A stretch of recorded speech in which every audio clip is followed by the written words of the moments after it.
they're used to doing more of the science and engineering, all that kind of stuff. But I was sort of a ringer. I was coming in with, wait, the internal work that needs to happen. And I could see a few people were like kind of, no, I don't know that I want to be here. And I just said, came out of my mouth, I think ancestors were there, energy. And I said, you can't Google wisdom.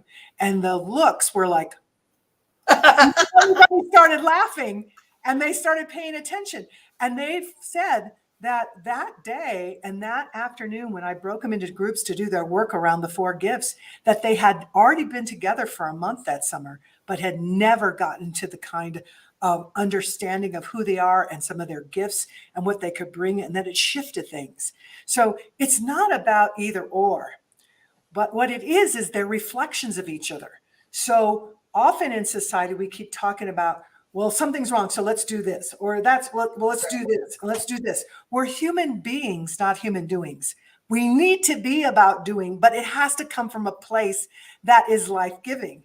So what we create out here is a reflection of what's in here. So if we take care of some of this individually and collectively, then what we start creating together, like you all are doing with this Humanity Unplugged, listening to, and the others who, the founders of this is powerful of what is going out, what we're sharing practical tools with each other. Right. As well as energetically in those things that we don't see. Actually, I don't usually use can't, because the reality is you can see a lot of this stuff of what's happening. But even at the cosmic level, we're beginning to understand that more through quantum physics and other arenas. So I'm glad you had the grandmothers. I saw kind of a listing of what was happening. I thought that's exciting. And I'm often with grandmothers because there's a lot of work that we as women, as Indigenous women can do. But the time now is that Indigenous medicine are knowing from all 4 directions are coming together. And of course, those that don't call themselves Indigenous, we're all coming together. And that's important. Not to make oneness sameness. That's not it. No. It's about all of our unity and our diversity and all that beauty. Yes, I always say it's like a puzzle. And every single piece needs to be in place to make the picture. And we all came as a piece of that. But when it's all together, there's a whole different possibility. And there's no one piece that's better than the other. So I do have a question, and hopefully there'll be a lot of good questions from the audience as well. But I have a question for you, because I do my show called Conscious Business Zone. And I do it because I believe that there's a new breed of leader that I call a servant leader, the leader that is very interested in making the business run and profitable, but is very committed to showing love and support to employees as well as the customer. They aren't focused only on the bottom line. And I do my show a lot of times because I'm trying to give that servant leader who doesn't have much time, by the time they take care of everybody else and the business, they don't have much time for finding resources for themselves or for nurturing themselves. And I think what you're offering is part of the opportunity to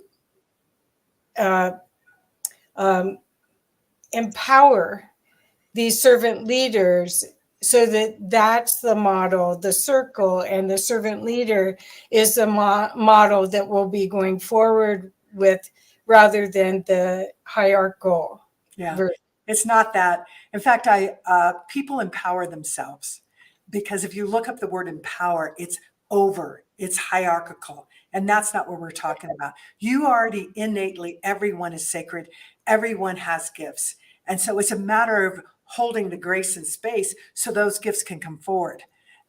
So I think that's what exactly these gifts are offered. And that's why I think leaders, whether it's a leader of your own life, leader in your family, your community, or businesses, small or 300,000, whatever it is, they're interested in that.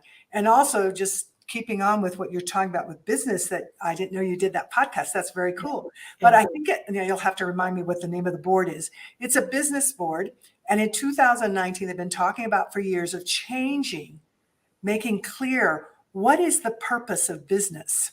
Mm-hmm. And that board had been studying that for some time. And it was in the 1800s when things started shifting, where the purpose of business came for benefit of the shareholder. And they changed that in 2019 and said, no. Great. The purpose of business is to benefit the stakeholders. When I hear that, I'm a translator, I see the hoop of life. And that means every being in that string, in that stakeholder circle. So that means the earth and the water, the skies. It means the animals. It means the trees. It means all of us two-leggeds. It doesn't just mean the people who had the funds to put in and be a shareholder. So that's dramatic. And then we add that with, if you are a person who is an entrepreneur, or again, a Fortune 500 leader, what am I supposed to do? How do I do all of this? These 4 gifts are ways to remember. And truly, if you use them, you will discover. So most people, I'll just say, because we were talking about hope. I love hope. In fact, in this room that I'm at, I had a big lesson on hope, and it's in the book, the story of my son who was 15 months old or 18 months old, right in there. And we had a blessing way with a Ute elder, Eddie Box. And my son was still, you could walk and speak in some, but he was still pretty little. And I took his shirt off, and Eddie opened this sacred earth, and my son pushed his hand away and put his hands in there, and he started making markings on his body in a particular way. And I'm looking at him, and Eddie's looking at him like, who is this? And then, but Eddie let him finish and close up, and then he put him down. And then he said, I'm going to go now, and I'm going to drum, and I'm going to chant, and you do what you wish. And so he sat down next to my older son, who was 6 at the time, and little Nico began dancing, but not like you would think a 15 or 18-month-old would. He was dancing, and he was mimicking, like I could see that different animals and different, it was beautiful.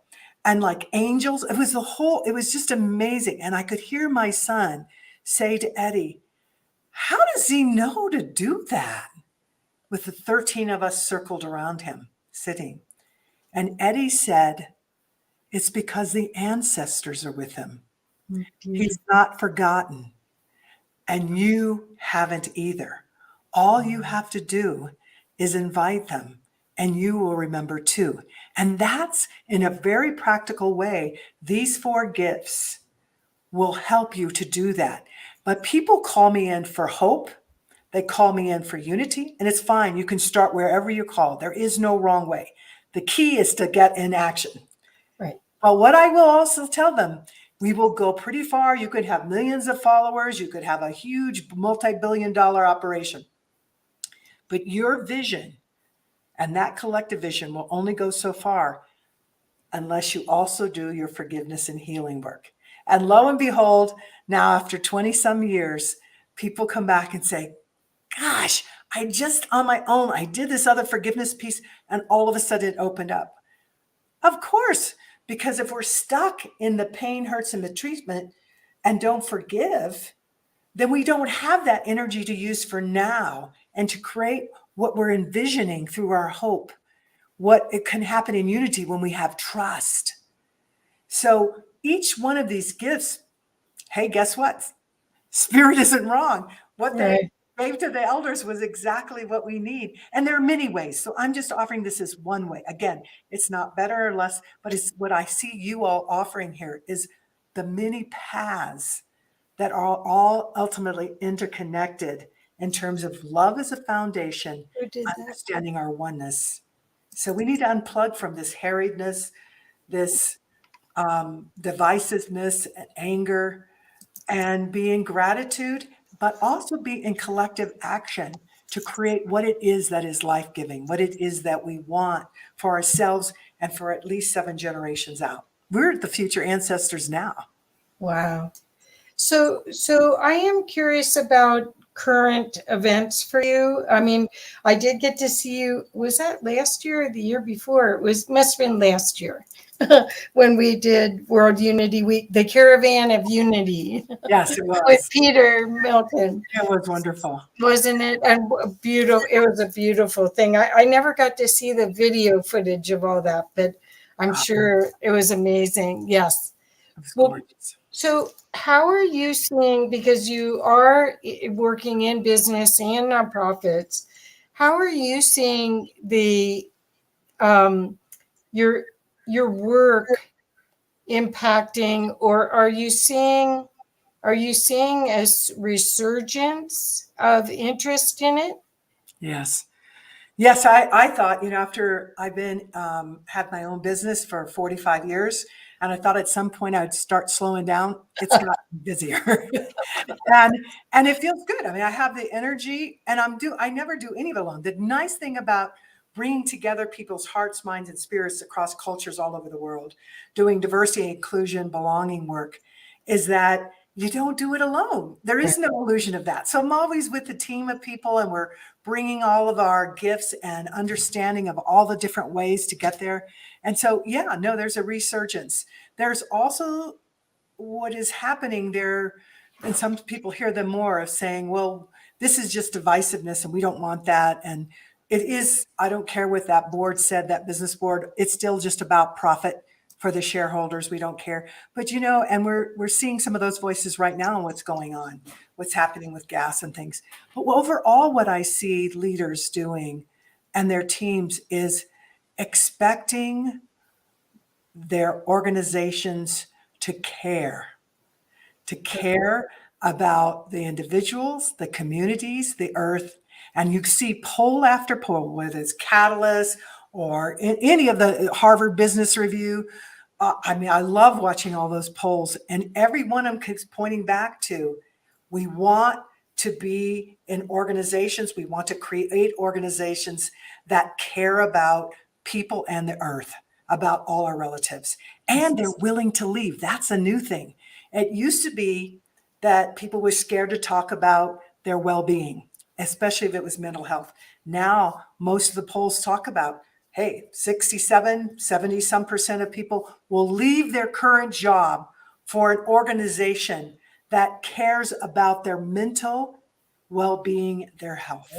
Right. That's extraordinary. Yes. We're at this time. And people are looking for, experienced, trained people who want to work. So we're at a time where I see the rise of civil society, the rise of all of us not undermining our leadership and mistaking hierarchy and these things that we created, but rather we all have something to give and to benefit. So I think this is an extraordinary time for every sector and every system to shift.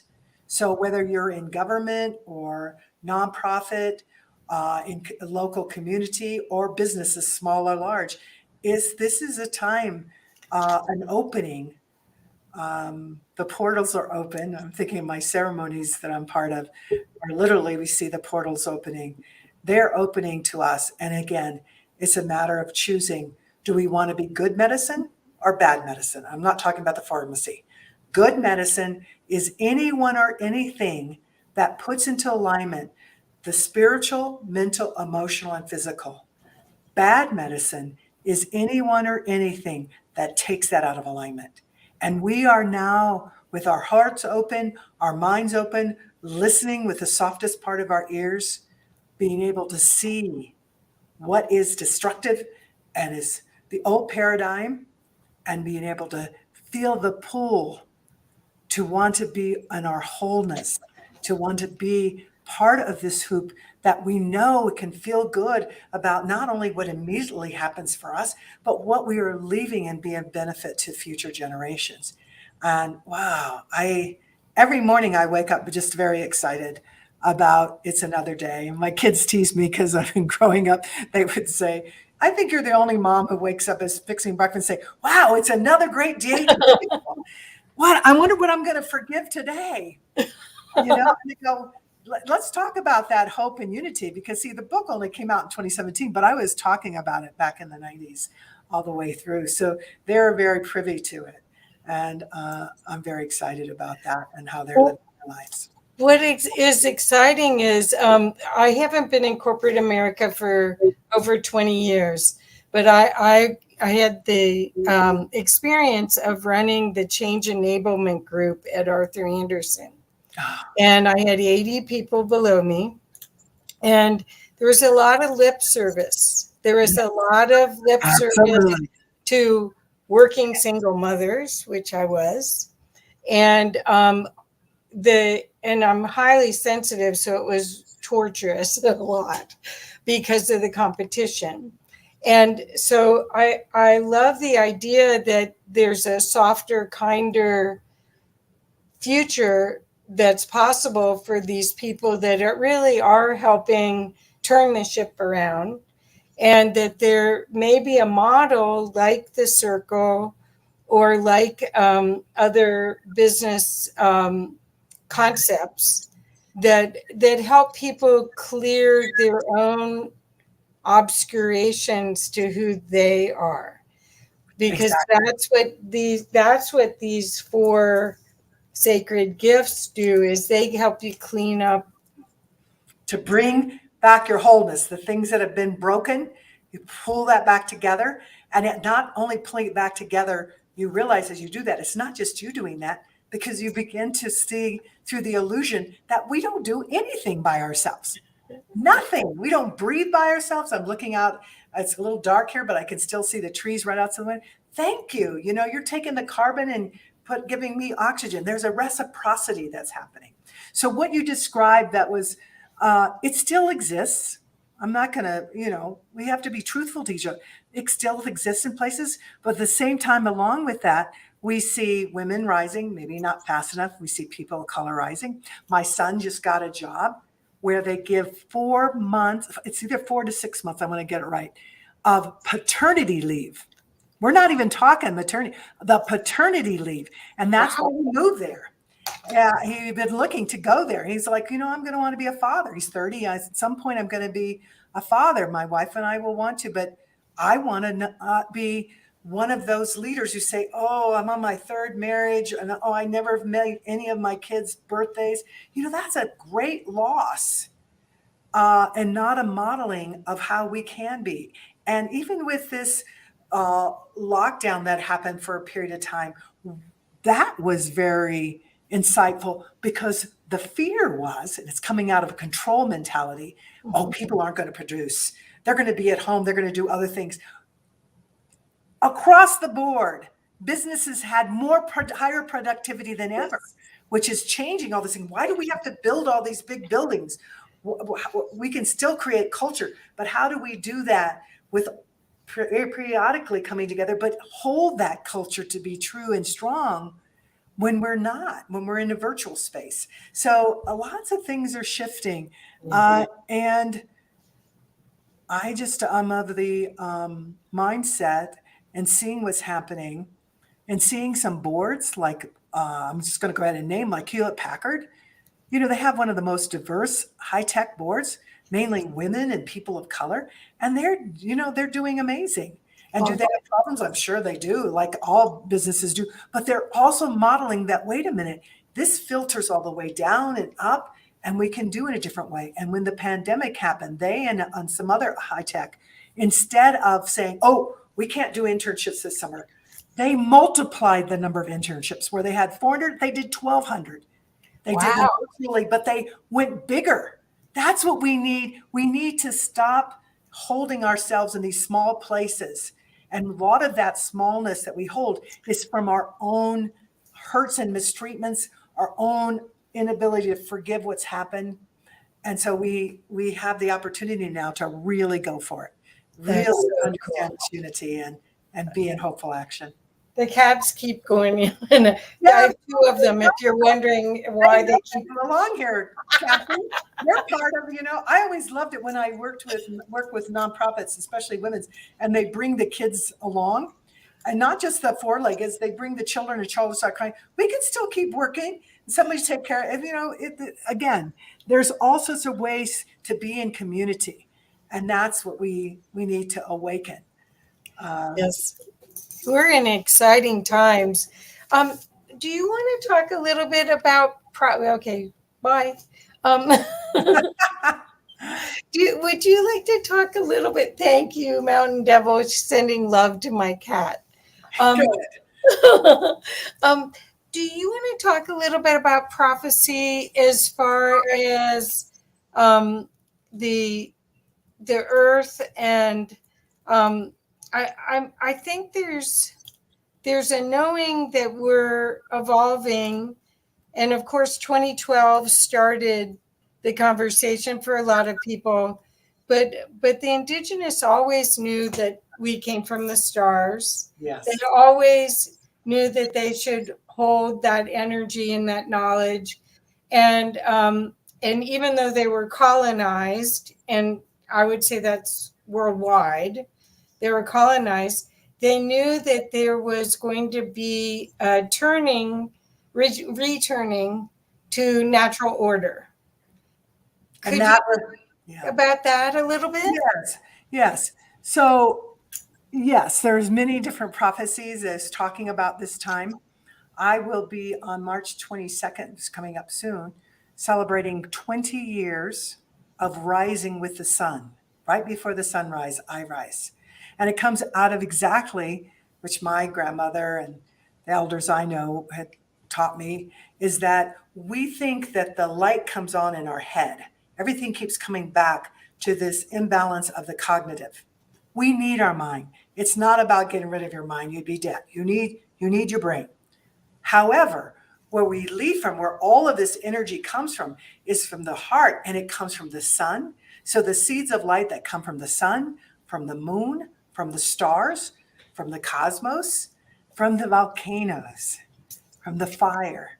That light, all I can say is that I am listening, and all of us get to listen.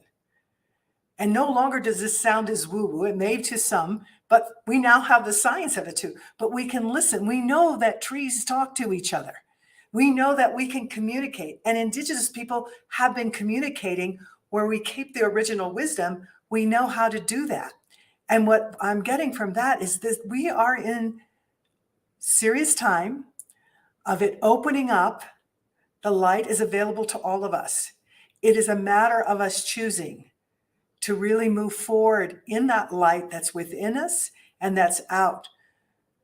Because we have to change the mindset that the earth is an infinite resource. So you can just take and take and take.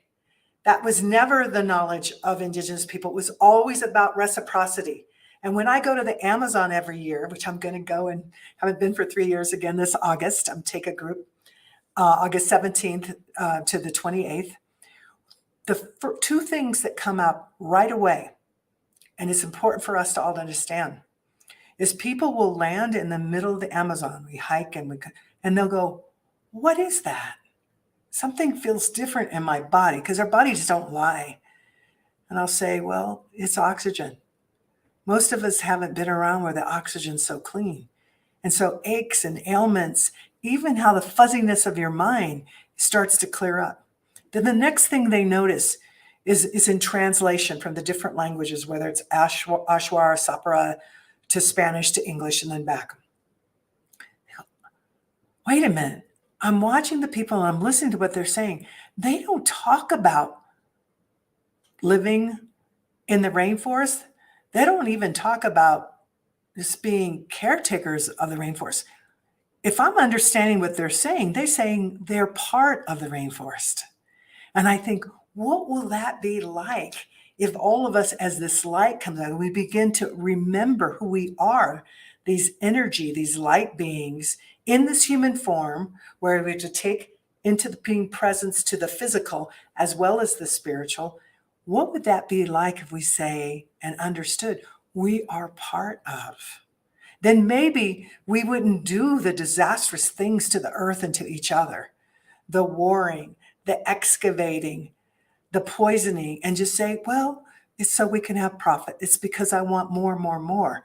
we're beginning to understand, and the voices of the young people are coming through strong, that what is sufficient, what is enough.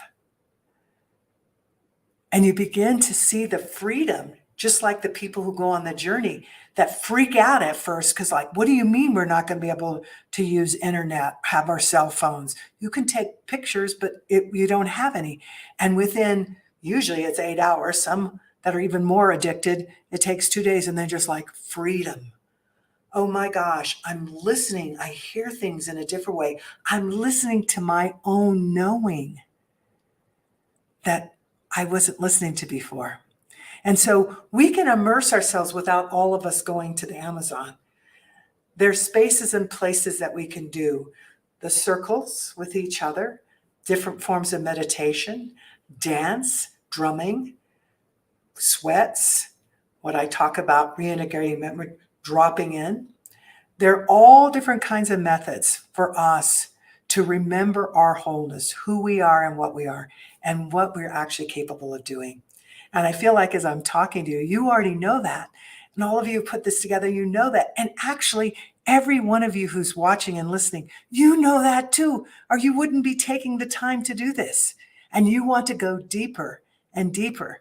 And guess what? The earth, the ancestors, the indigenous wisdom keepers, there's so much here for you to support you in that journey. We're not alone. You might feel lonely, but you're never alone. That's so beautiful. And that's perfect for everyone here to know, number one, breath. No one today really talked about breath, and I was sort of surprised that Amalia didn't, Dr. Reverend Amalia didn't talk about breath because, of course, from Qigong, it's a big part of breath. But I think breath, the idea of us being in nature and breathing pine trees, going up to your house, I go to the mountains almost every weekend to just be with the trees, just because I have to have that air. And you can feel your whole system change just by being in that fresh air. So I think breath is difference. And even if you live in a big cement city, even in those cities, you can find a flower. I mean, I led a lot of groups when we're doing face-to-face business groups. And when we get stuck, I go, all right, stop, pair up, no more than trios, walk around the block. And at some point, pause and stop. Don't talk, just breathe, be next to a tree, see a flower, even just image if you can't find it, and come back. And sure enough, it shifts. So we have a lot of relatives here to help us. That's great. Yeah, we just have to remember. Yes, that's the whole thing, is remembering. Yeah, yes. Okay, so I do have a question here. Does Anita have any advice on setting up a circle and how to go about the process? Yes. Well, first of all, you need to share with people that you actually are doing a circle. And then you need to be really clear about the protocols of the circle. Because one of the things, I've been in circles since I was 3, and I run those circles too. And the key thing is that in those circles, there isn't judgment. You're not responding to somebody. Sometimes they set a topic. Sometimes it's not even that. You just sit in circle, and whoever wishes to speak, speaks. If they want to pass, come back. But I will tell you, the phenomenon that happens, that now we do understand about the power of all of us, our power of our healing energy, is that even though you may come with nothing, someone speaking and clearing something happens to you. And I remember one of the most powerful circles. So there is protocols on how to do that. And if you'd like, at some point, I can send you a little graph of things to set up. So it's the person holding the space needs to truly hold that. And it's not responding to people, it's allowing and holding whatever comes through. And the healing happens. But I was about to say is, when I was pregnant with the boy who my son Nico, who did the dance here in this room with Eddie Box, I was really huge and it was really painful sitting in the chair. And it was a huge circle, all girls and women for the American Indian Science and Engineering Society. Great grandmothers were there. And I got blessed so many times. But I was sitting there, all of a sudden the pain left. My back didn't hurt anymore. And I'm witnessing the stories of other Indigenous people. And some of them just so beautiful and some of them so painful, so painful. But what I found for me, and then what I heard from others after we finished, is just what we brought to each other. So in just acknowledging, and Bishop Tutu, Donna Hicks from Harvard, they knew this when they traveled to different war zones and they talked to the people. The people knew they couldn't bring back their loved ones that were killed. What they heard over and over again in different languages is that what people wanted was to be seen, to be heard, to be treated with dignity, to just somebody say, yes, you are worthy of that. And in those circles, such healing medicine happens. So I'm excited that you had somebody come in and actually experience some of that, because those circles are happening all over, in all different kinds of sectors, within culture groups and across culture groups. It's very, very important. The intention has to be clear. Right. Intention needs to be clear. The biggest aha takeaway that I got from doing it was the quality of listening, because you have to put the feather, and I don't have a feather, so I put this other thing in the center, but just the idea that you're not waiting to say something as soon as somebody's done. No, you're not constructing what you're going to say. You really listen to them.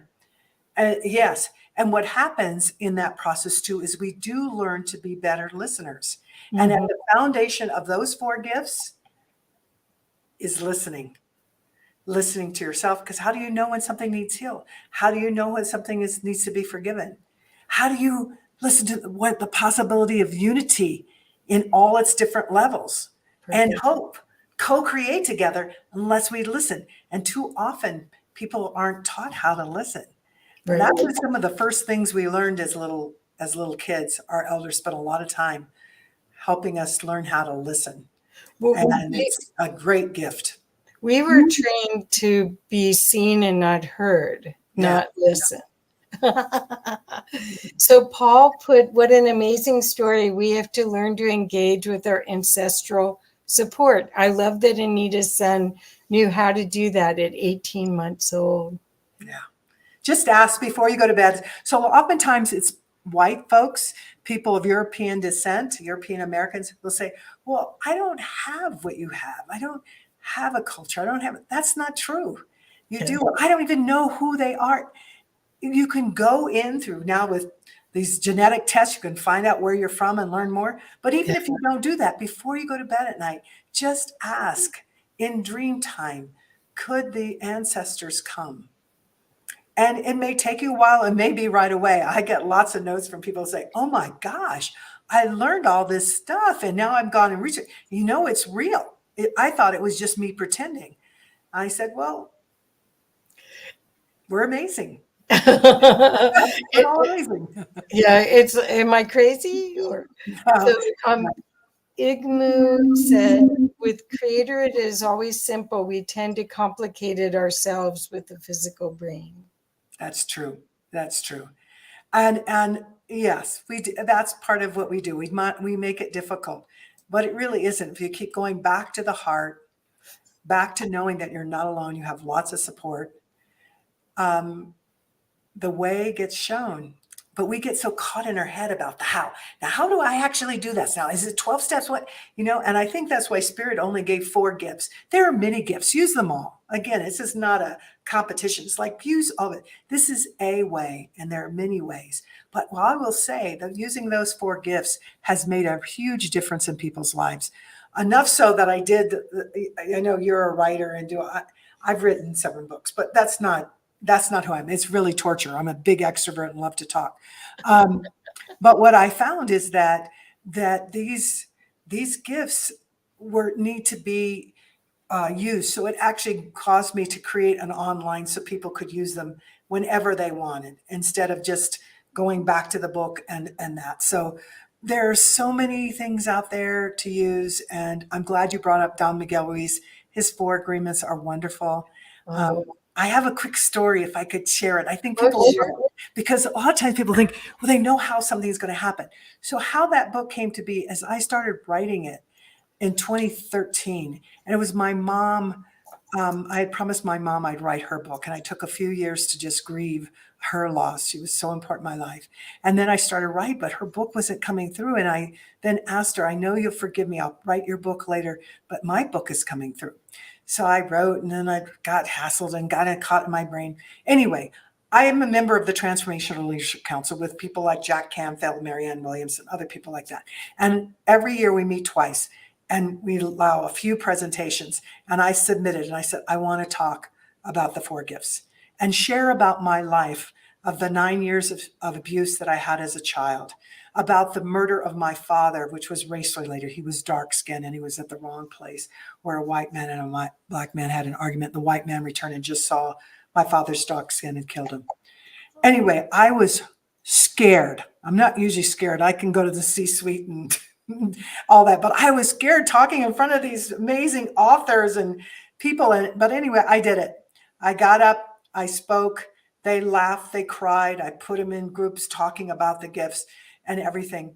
And then afterwards, I sat in circle with a group of women for lunch, and there was a new member next to me. And I was so excited to see my friends, but she kept talking. And so I finally paid attention, listened, and say, who are you? She goes, I'm a new member. And I think what you talked about should be a book. And I said, I've been working on a book. She said, what's the title? And I gave the title, and she said, no. It's the 4 Sacred Gifts, Indigenous Wisdom for Modern Times. And I said, but there are a lot of women in there, amazing women. Yeah, the 4 Sacred Gifts, Indigenous Wisdom for Women. I said, but there's leaders, corporate leaders of big Fortune 500 corporations, and Bishop Tutu. And yes, the 4 Sacred Gifts. And I said, who are you? She goes, well, I'm a new member, and I'm a publisher for Simon & Schuster. And while you were talking, I text my boss, Judith. Do you know Judith? I'm like, I don't know anything about publishing. She goes, well, Judith is the publisher of the Celestine Prophecy, The Secret. And she started going through a whole list selling me. And I looked at, she goes, she told me I can't come back unless I sign you up. You need to write this book. And well, she didn't have to sell me. And I was like, but this is what I'm saying. This is not to go, oh, isn't this great? No, this is the Eagle Hoop prophecy. This is these gifts. These are these elders who came, which was not easy, from all parts of the world to do what the vision came through for this Mohican elder. And what I didn't know, that the Mohican elder told me later, that in the prophecy, there would be women who'd raise this up. And you happen to be the woman who's starting this. Wonderful. And so we support you in doing this, in getting this out. And from that, it just keeps unfolding. So it's an award winner. It's seen as the most, not only inspirational, but the most beneficial self-help book by the International Latino Book Awards. Wow. On and on, things happen. I have elders who come and say, help amplify out their voices. I didn't know how to do all this. I just knew that from my dream as a 4-year-old, that I was to connect hearts. And I knew I had a special calling about those who are often not listened to or heard. And that's the Indigenous elders, the wisdom keepers, who this wisdom is so essential at this time. So thank you for letting me share that story. I did a little plan, but I want everyone to know you are more than your circumstances. We are far much more than that. And if we can stop with all the hows and having to have it all controlled and laid out, and pay attention and listen, it will arrive. It will arrive, and then you move forward a step at a time. Sometimes it's a big leap, and sometimes it's a teeny little step, and sometimes it's a false step. And you go, thank you. Now I know that's not okay. And you go again. Wonderful, wonderful. Thank you so much. You're welcome. I want to make sure that everyone knows how to get a hold of you. I did put your book website in the chat. Good. But what are the best ways to reach you? That is the absolute best way. Oh, okay. FourSacredGifts.com, FOUR. Because if you go there, You'll find my press kit. You'll find all the other corporate stuff and business stuff that I do, but forsacredgifts.com. You will also begin to learn about another group that I'm part of, Upend, where it's a new wisdom school. And March 31st, we start a 90-day course. And I'm saying this because I'm not selling. What it is, we all said at this time when the Ukraine and this is all happening, what we want is wisdom. We've got enough knowledge, right? We can't Google wisdom. We need to practice from all these different traditions. So we're asking people just a donation, $100 up to $1,000, whatever you want to give. And you get the course, and all of the proceeds are going to the Ukraine. And we have people signing up. So please, upend.com. Go there, as well as forsacredgifts.com. And if you're called, then step forward. If you're not, then I know there's something else calling you. And just listen to it. Listen to it. And thank you so much, Kathy, and all of you that put this together. Humanity Unplugged. I love that. Such freedom. Yes. Well, the wisdom that's come through from all around the world is remarkable. And like I said, I'm a little behind in my work. Right. I totally get that. Actually, I've given up. That younger one, he's the son. My older son was always, oh, good, Mom, you're going out, you're doing great things. The younger one would say, Mom, is this for free again? Or, is it for that Pachamama thing? Is it free for this, for that? And he even said something once that I was hysterical. Hopefully it's not too cheeky here. He said, Mom, if you keep giving away, nobody's going to pay for it. And I said, that can sound really funny, but I know you don't mean it that way. But what it is that when you give, that's part of the hoop of life, is that reciprocity. It comes back. We don't give to get back, because it may not even be the same, but you are so filled up, the universe provides for you. So continue to pay a mortgage, but I'm provided for. I mean, it keeps coming, and I'm alive, and I see others enlivened. And so we're here together for a reason. And I just love you. And wonderful. Well, thank you. We'll have to do this again. I had wanted to get you on my show, but this was a perfect opportunity. Thank you so much. And again, everyone, please do yourself a favor and check out this book. You can get it on Kindle, or I got it at the library for Sacred Gifts. And it's Indigenous Wisdom for Modern Times, which is perfect message for all of us. Thank you, Nita. Thank you so much. Okay, guys. Yay. Back in action, Anita. That was incredible. It was a great presentation, a great talk, and I am one of those people who is definitely immersed into the indigenous cultures of America, and learning their mythologies and their rituals and their initiations is really something that I love, because I really believe that they have a more symbiotic relationship with the planet, and we need to get back to that state of being, not just spiritually but physically. So I completely agree with everything Anita said, and I think it's right on time. Yes, and honestly, if you ever come visit me, if we get to go up to her house, I've lived here since 1972, and I didn't know that place was here. And we went to an event. It was for World Unity Week, which is part of Unity Earth.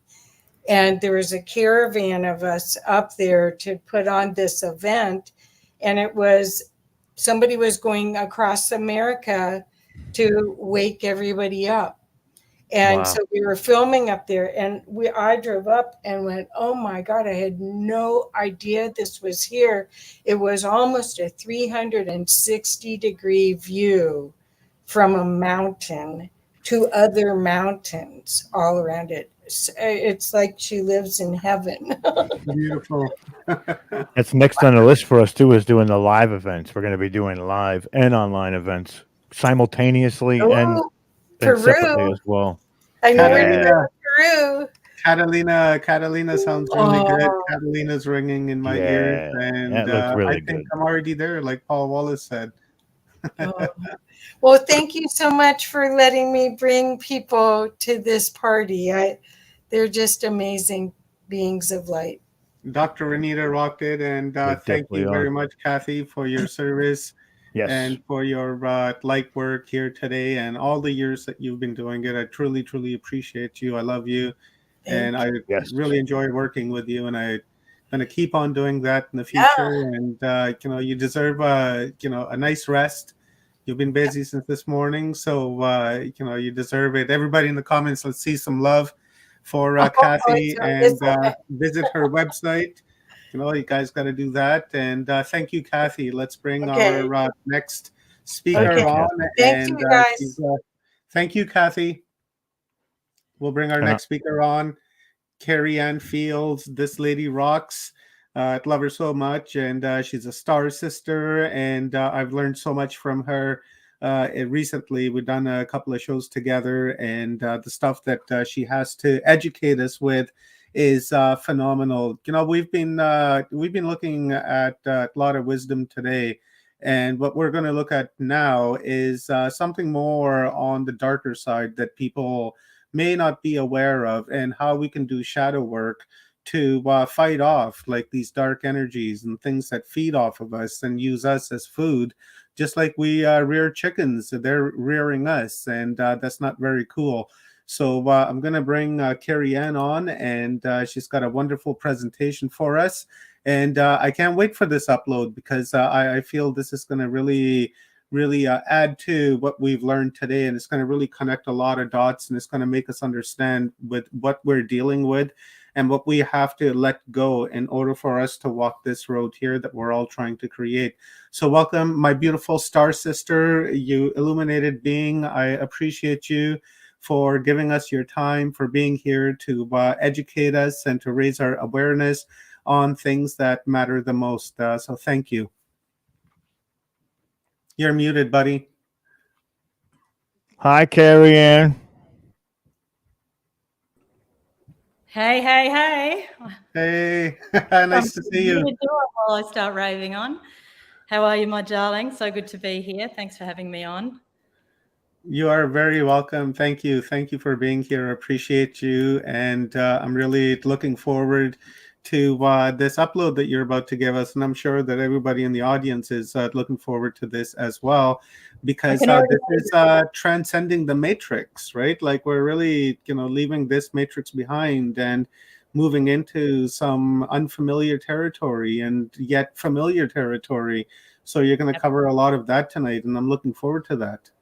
Yeah, perfect. I can already see a comment, cosmic plasma parasites, which sums it up perfectly, that there really is a egregore energy that we have created for ourselves through our history of ego and taking power off each other and lies and deception and manipulation. And it does create the egregore. It creates the force field that comes back to devour us. So we're definitely going to dive deep into the murky waters and look at the Archon forces, which sit in the lower astral realm. And the astral realm really overlays this third dimensional realm. We'll say that the astral realm is the fourth dimension, and in a way it can create a bridge from 3D to 5D. So we'll be exploring concepts of multidimensionality today, which, in order to transcend the matrix, we need to be aware that we are in fact a multidimensional being. We need to be aware that we come direct from source code, God, goddess energy, however you term that, omnipotent, omniscient energy. That essentially is who we are. And we chose this perfect galactic story for ourselves to move into a descension timeline. And we sit really at the base of the descended timeline here on Earth in the third dimension.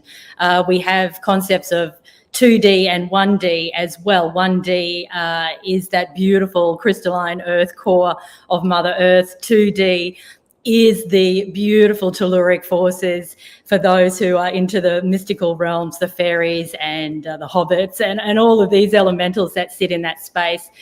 We might say that the animals are part of 2D or maybe 3D. So we can't say definitively what sits in what dimension, but we certainly need to have a concept of dimensionality and the multi ways that we can access different dimensions. Therefore, if we can access different dimensions, what we're about to explore today won't take us down, won't take our energy into doom and gloom, because it's really essential that as we explore this darkness, that we don't feed what we call loot. I'm going to see if I can upload my slides here. Let's see. Look at that. That's worked. So wonderful, Omar. I think that's me doing it now, so you may not need to, Omar. Let's see. We just lost them. I think that was me, Carrie. I thought that was a cue for me to toss it up. But you got it right there, so I'll add it right there. There you go. All right, darling. Perfect. Yeah, I hit the wrong one. Sorry. Well, let's see if I can do the controls. Otherwise, I'll call you in, brother. So we want to look at transcending the matrix, the multidimensional realms that we all come from, and really we have to accept that there's two things going on for humanity at the moment. I love the theme of this whole event, which is Humanity Unplugged, and it really speaks to what's happening when we transcend the matrix. But the two things that are going on for humanity are the matrix awakening and also the spiritual awakening. Now, many people listening will have been through a spiritual awakening already. And so you are aware of how the energy, to simplify it, of love is what heals all. It is the highest power that we can tap into. Love, light, light, love, however you want to call that.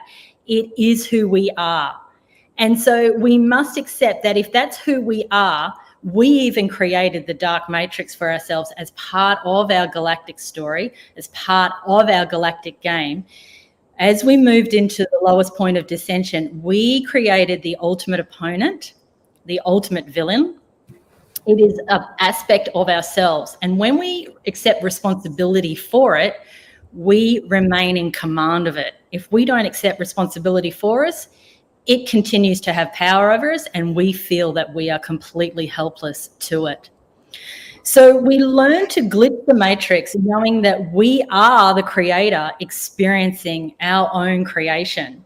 You must accept that as the basic premise in all aspects of your life, because if we don't, we render ourselves the victim. We render ourselves powerless to know how to change what has become. I guess I feel we're at the lowest point of dissension. There is so much chaos in the 3D external environment at the moment. We've been in a place of isolation and lockdown for the last 2 years.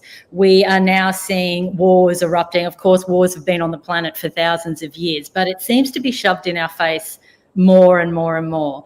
We're seeing, I'm Australian, we're seeing in Australia there floods. Maybe it's been weather manipulated.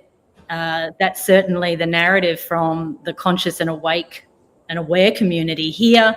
We're dealing with forces that are so strong and so despicable that sometimes we just don't know where to turn, and we want to throw the towel in, and we've come to the end of our tether. And so it's a necessary point to come to where you say to yourself, I actually have no answers. The more I try to help, maybe I'm hindering. If I'm sending energy to the Ukraine, does that mean that I'm creating division with Russia? Sometimes you don't know the way through it. Even all your mechanisms of love and light from your spiritual awakening don't seem to be working anymore. And so we must drop into that murkiness and into that darkness, and we must understand what that ancient underworld code is about in order to take responsibility for it, in order to transmute it, in order to rise out of it. Now, interestingly, where I live in North Queensland in Australia, I live right on the ocean, and right out in front of me, and I'm looking at it now, I have crocodiles that swim in the waters here. And there are many times that I have to force myself to go walking on the beach when the neighbours have told me, yep, there's been a croc sighting, yep, the crocodile even came onto the shore. And I go down onto the beach and I make myself walk that beach, because it is the facing of my primal fears as part of my spiritual initiation, to trust and know that I can be with these ancient beasts, these reptilian creatures, and to know that no harm will come to me. Because if I don't face it, if I don't go there, then something forms in my consciousness of avoidance, of separation, of being consumed with hypervigilance and fear. And so these are not easy practices to do. I get an opportunity to do it raw and real, in nature.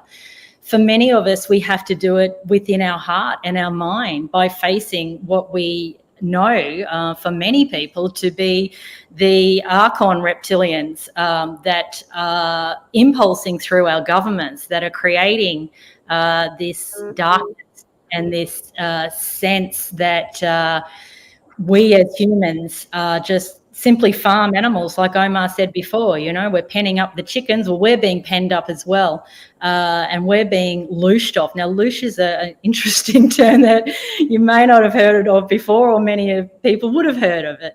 Loosh is the feed of energy that these Archon forces get into the lower astral realms, the demonic forces that siphon off human energy. We're talking fear, we're talking aggression. It's okay to have anger. Anger can be a beautiful energy if you harness anger and you use it to motivate yourself. But when you get stuck in anger, and when it becomes aggression, and when it becomes blame and pointing the finger outside of yourself, that's a form of loosh. Complete hopelessness, despair, you can drop into those energies, but if you remain in those energies, that's a form of loosh. And so you look around what's happening for humanity at this time, and you can see that we are supplying truckloads of loosh to these Archon forces, and they are our puppet masters pulling the strings when they need a feed of loosh. In their camps, in the Cabal camps, it'd be narratives like, let's throw out another virus. Let's throw out another war. Let's see how we can just get another fix and another feed for our dark masters. And some people listening, if this is very new to you, you'll think, wow, that's really supernatural. How is that even possible? For others of you who've been on this journey for a long time, you absolutely know that it's real, and this is what's happening. And this is why we must awaken our sense of multidimensionality, to know that we don't just live in a 3D realm. In fact, this 3D realm is more like a hologram that shows ourselves back to ourselves. So we are responsible for feeding the loosh to the dark masters, which creates that egregore. It's that overlay of energy that's created that keeps devouring us. Therefore, we can change it. We cannot be a loosh supply or a feed supply to these dark Archons. This can be quite a task for many people, because if you're plugged into mainstream media, if you've turned off mainstream media, but the people in your close circles just want to keep telling you what's going on in the world as if it's the truth, you can be very susceptible to getting caught back in the loosh cycle, the fear cycle. How can you transcend? How can you transcend that dark overlay matrix?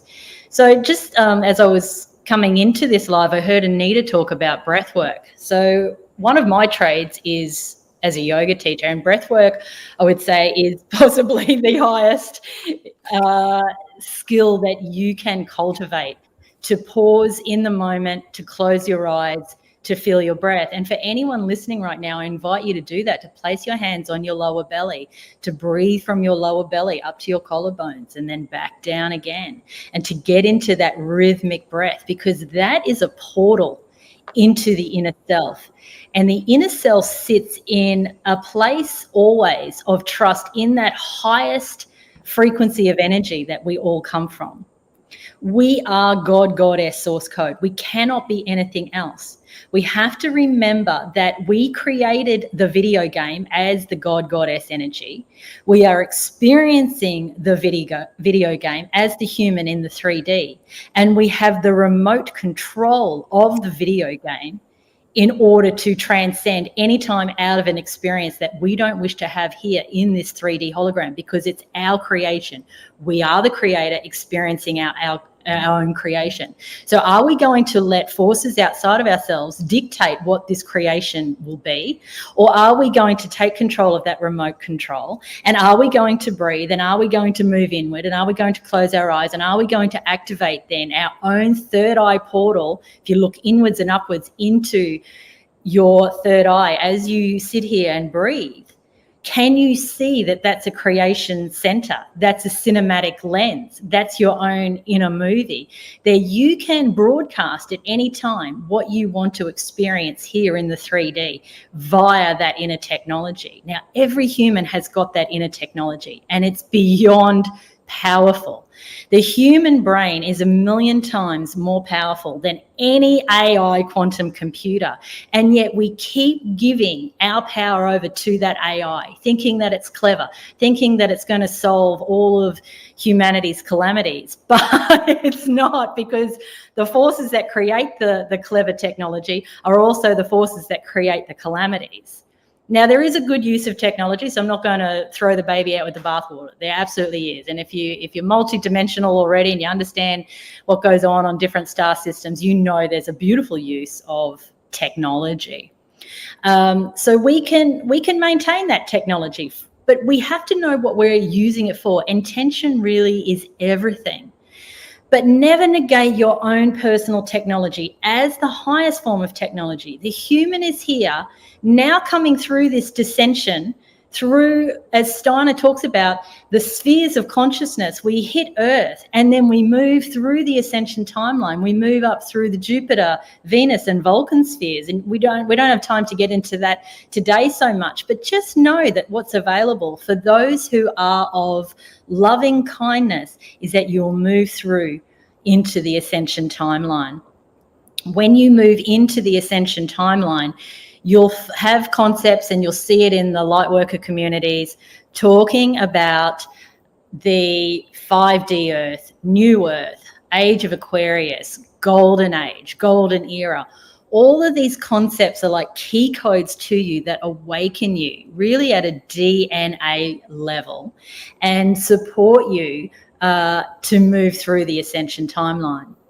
What happens to people who have malevolent intentions? Well, according to Steiner, they drop into what's called the 8th sphere. It's a sphere that sits below the Earth sphere. It's where they go really to have to learn some very, very powerful lessons about how their energy impacts the whole and how their forces of destruction cannot work. And so we might use terms like karma to describe what's going on for those regressive or divergent souls who really, instead of doing the inner work and moving through the ascension timeline, have decided that they're just going to rob energy off people. And so this is, again, the Archon forces, but you see it here in the 3D as well, through the government, through many people you would know in your life who just won't do the inner work, who just are hell-bent on destruction. This 3D realm, is set up in many ways of a dog-eat-dog consciousness, a ruthless consciousness. So people who buy into that and exercise their free will in that way to take power off others, well, they're going to go round again. They're going to go into maybe what we'll call another galactic cycle of the third dimensional universal life lessons. That's a perfect experience because they haven't become attuned enough to the love consciousness to want to move into the ascension timeline. So from a higher perspective, it's all perfect. From the perspective of the human, what we're experiencing right now, there's a lot of anguish and a lot of grief. We're looking, I brought up on the slide here, the solar flares. Now, interestingly, just earlier this week, we had a gigantic solar flare or coronal mass ejection. It comes from our central sun, and it creates huge disruption in the Earth's electromagnetic field. Now, of course, because we are one with Gaia, we are one with the Earth, we feel that same disruption. And so we can be very irritable. We can experience a lot of disturbance in our dreams, our perhaps nightmares are coming to the surface. The body can respond in ways that we feel like we're spinning a little bit of vertigo type symptoms. Different things for different people. And interestingly, if you are a vibrational match to the sun codes that are coming through at the moment, you actually can ride these solar flares like waves, because they're solar waves, and you can allow that energy to assist you to upgrade in consciousness. For other people, it exposes their darkness so much, because what does light do? It exposes the darkness, doesn't it? It exposes their darkness so much that they really flail at this time. They're not sure where to put their energy, how to navigate through this particular time. But for anyone who's listening here, I know you wouldn't be drawn or gravitate towards an event like this unless you were a vibrational match to the kind of conversations that are going on here, and therefore to what the sun is giving you at the moment. Whilst it is disruptive, it's almost like a dark night of the soul, I guess. The purging that comes when the light shines that brightly on you gives you a way to just clean house, clean out of your consciousness whatever is no longer serving your higher good. Move yourself into alignment with the central sun, which is really just a portal for the divine energy. So you're moving into alignment with divinity. You're saying, I capitulate my ego. I capitulate what is representative of those Archon forces, the lies, the manipulation, thinking that no one sees when, I think I can get away with something. No, you can't get away with anything that is not coming from the highest integrity or dignity. No, you cannot. Everything is seen by the divine. And remember, you are the divine yourself. So you, in a higher perspective, don't even want yourself to get away with some of your scams and lies and manipulations and thinking you can get ahead by treading on someone else. No, that will not work anymore. And the more these solar flares come in, the more you are going to find that karmic repercussion of you taking the low road is going to just be like a slap in the face. We are aligning with the Christ consciousness. And I'm not talking about the beautiful human Jesus here. I'm talking about the Christ consciousness. It's a stream of light consciousness that we can all choose to align with. And we can have that sense of crystalline or Christalign here also in the earth grid. So all of our Hermetic principles of as above, so below, as within, so without, microcosm, macrocosm, they all apply here. What we've got going on, the lighting up of our earth grid, the crystalline, Christalign, is the same energy that's happening from the galactic center coming through the central sun to Christ-align our codes. Our DNA moves from 2 strands of DNA helix into 12 strands of DNA helix. This is what's available for everyone at this time, but you must choose it. It has to be a choice, because your free will is everything.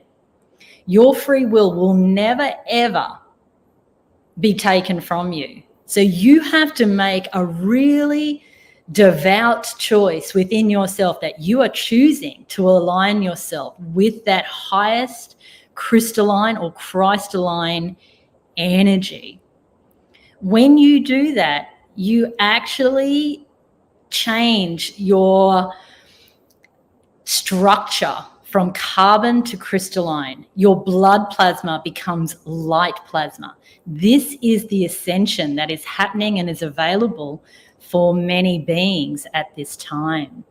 And this is lovely. And I dare say you would have heard beautiful friends of mine, Stephen and Evan Strong. I'm sure they have already spoken about these concepts today or in other talks that they've done in this event, or other times you've heard them talk here on the Watchers Talk channel.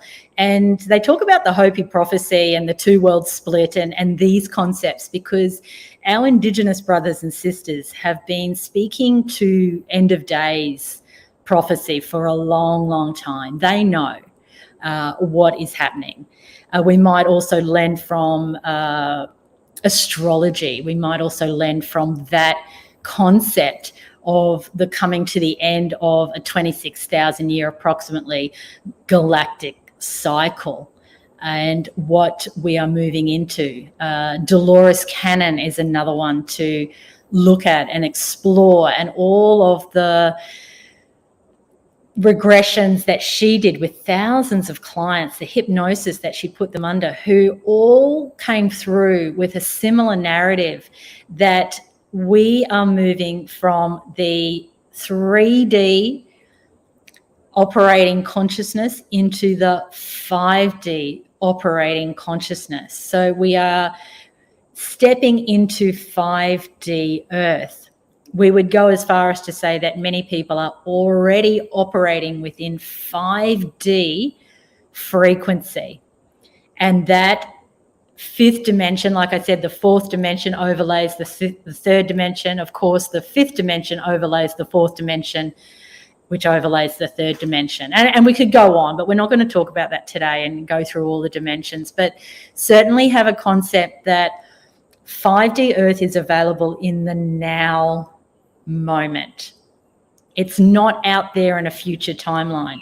You are anchoring it in the now moment. You are claiming it in the now moment, because there is only ever the now moment. And because you know yourself to be that awakened soul that is aligned with that love, light, love consciousness, it is your divine right then to claim 5D Earth in the now moment. And so you feel that as an activation within your own coding, within your own inner being. You yell it out loud, or you write it down, or whatever you need to do. You say it with fierceness within your own heart, soul and mind. I claim 5D Earth for myself now. And what often happens at this time for many loving people is that they want to claim 5D Earth for everyone. They want to claim 5D Earth for everyone. And this is where it can get quite refined. And this is where people can get a little bit lost in their ways, because what you're being asked to do is to claim 5D Earth for yourself. You must walk through the Ascension Gateway alone. You are not taking anyone with you. And by doing that, you give all the power to all of your brothers and sisters and children and parents and loved ones and pets and whoever else that you desperately want to go with you into 5D Earth.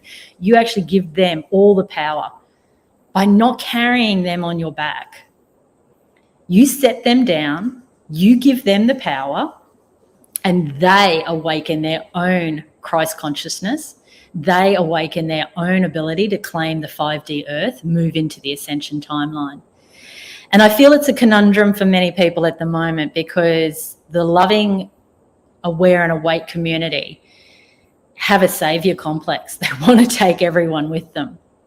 And you can certainly do your best to speak of these concepts, to plant seeds of wisdom, but ultimately you must give them their power to move through this Ascension Gateway alone. And even break down the word alone. It's all one. Everyone must step back into aloneness and do this as their own initiation.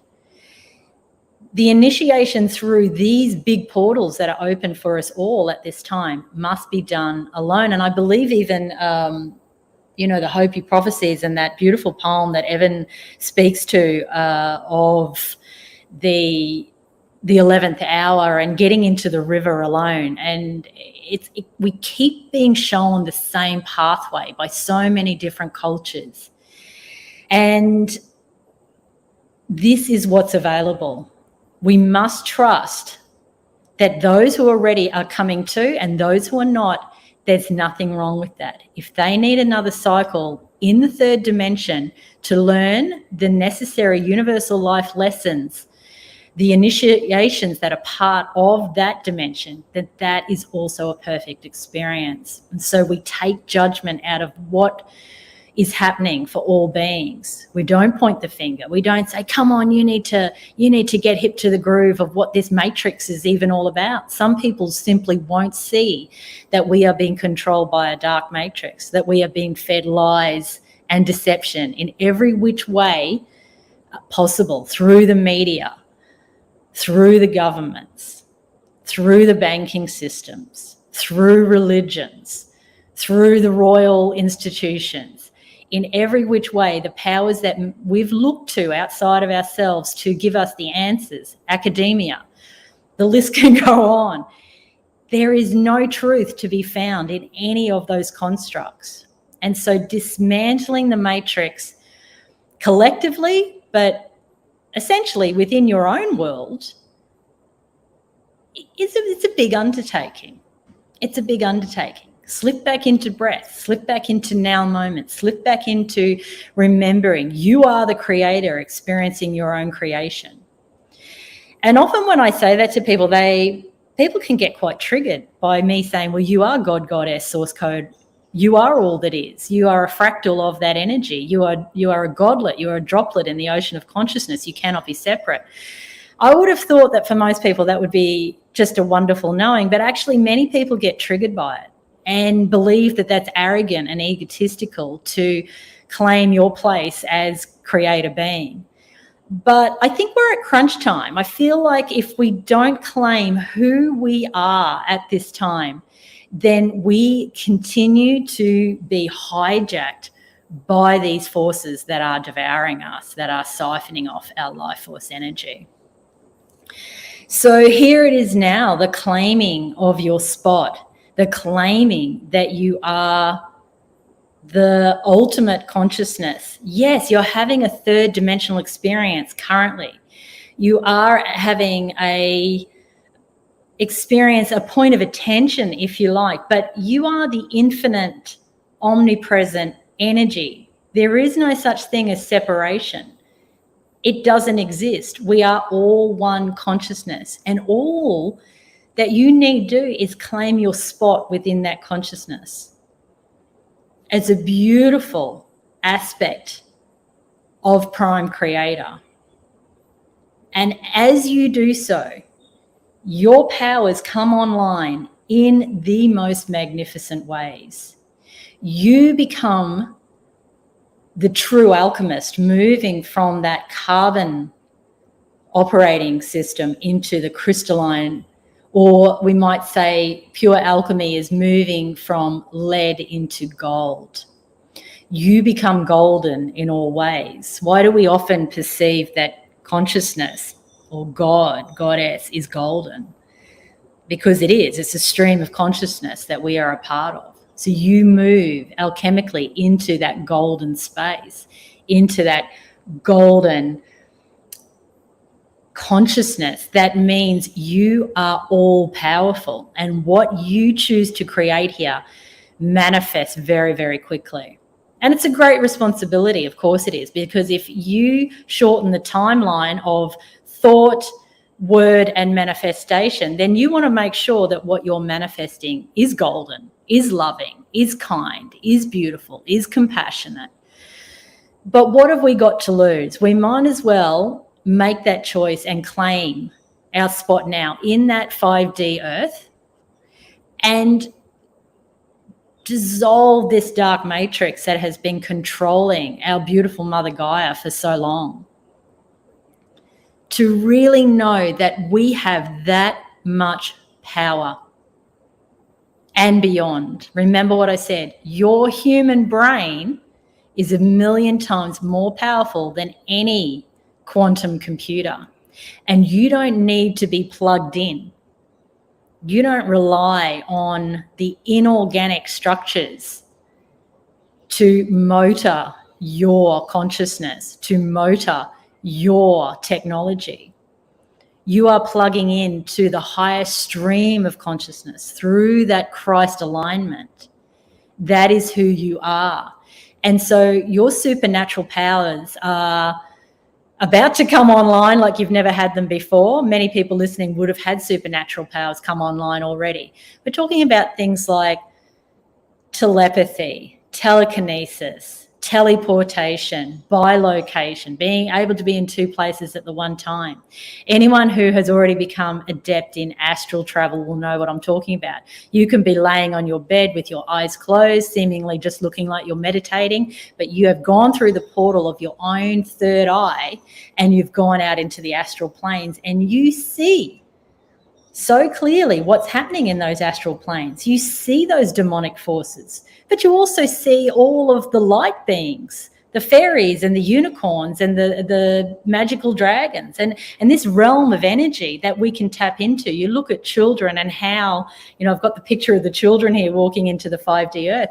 Children know all these things. Why is it that we knock that mysticism and awareness out of our children? We say, oh, that's not real. Your imaginary friends aren't real. Of course it's real. They're still operating in the fourth dimension. That's why children can lay down and be off on an inner adventure for hours on end, because they haven't cut themselves off from magic. We are here to live within magic. It is who we are as the creator or the creatrix. We are that energy. We cannot be anything else. So let's play in the energy realms again, in the fourth dimension, knowing that that pre-matter realm creates matter. That energy realm of fourth dimension overlays this realm of third dimension, and it creates our manifestation. It creates what we experience here. So be aware you can bilocate right now just by choosing to do so. It's not woo-woo. It's not out there. At any time when you wake up, before you go to sleep, give it a go. You might think, oh, I'm imagining it. And that's the point. You are imagining it. That's how you astral travel. That's how you astral journey. That's how you then start recreating in the hologram that you are. Remember, you're the avatar here. You are the one in the video game, but you have the remote control. And you have to remember every step of the way, you created the video game. It's all perfect. It's sheer brilliance, your sheer brilliance in what you created for yourself. And all of the chaos and all of the destruction and all of the melancholy and all of these things that have been plaguing humanity and ourselves for so long will dissolve, because it is just energy. That's all that it is. Sometimes we take the video game here too seriously. We think, oh, it's so real. It is real in some sense. We feel emotion. We stub our toe. It hurts. We get sick. We have illness. It seems very real, but we created it for ourselves, never to be stuck, held, or trapped in any situation ever. There will always be a new moment. There will always be another opportunity. The universe is in a constant state of flux. You can't be trapped in any scenario, situation, or experience. It doesn't exist. It's never existed. It won't exist.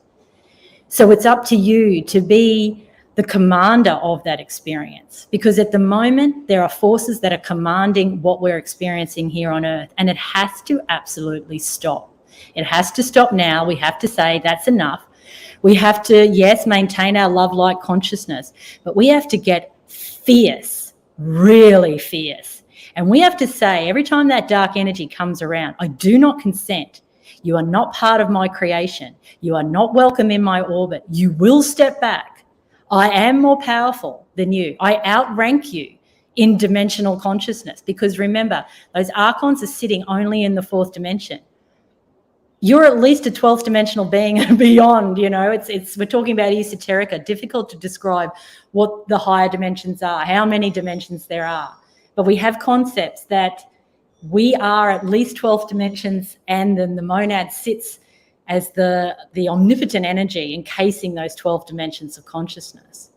That's who you are in your highest sense. You may not have remembered for some time. You may have truly believed the story and hear and think that that's all there is, and you've got the spiritual amnesia. But now is your activation point to pull back the veil of spiritual amnesia, to remember who you are, to claim again what is happening, and to be the commander of reality. You have to feel your power so deeply within yourself, and you have to exercise your power from that place of commander, from that place of creator, because that is what's required right now in order to move ourselves out of this tyranny and this treachery that really wants to suck us down into that 8th sphere that I spoke about. It's in the teachings of Steiner. Well, I can tell you I'm not going there. I'm going onto the ascension timeline, because that's the other sphere that's open for us, moving into the Jupiter sphere, moving from Earth into that next sphere of consciousness that is this magical, that is about the joy and benevolence and kindness and unity consciousness.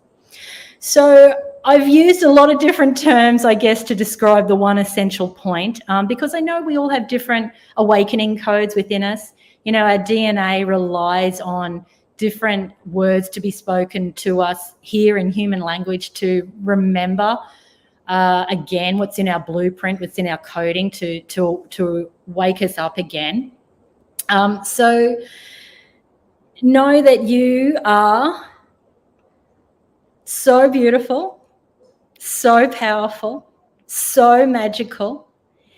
You are beyond the beyond, my darling. You are everything that ever has been, everything that ever will be, and everything that is now.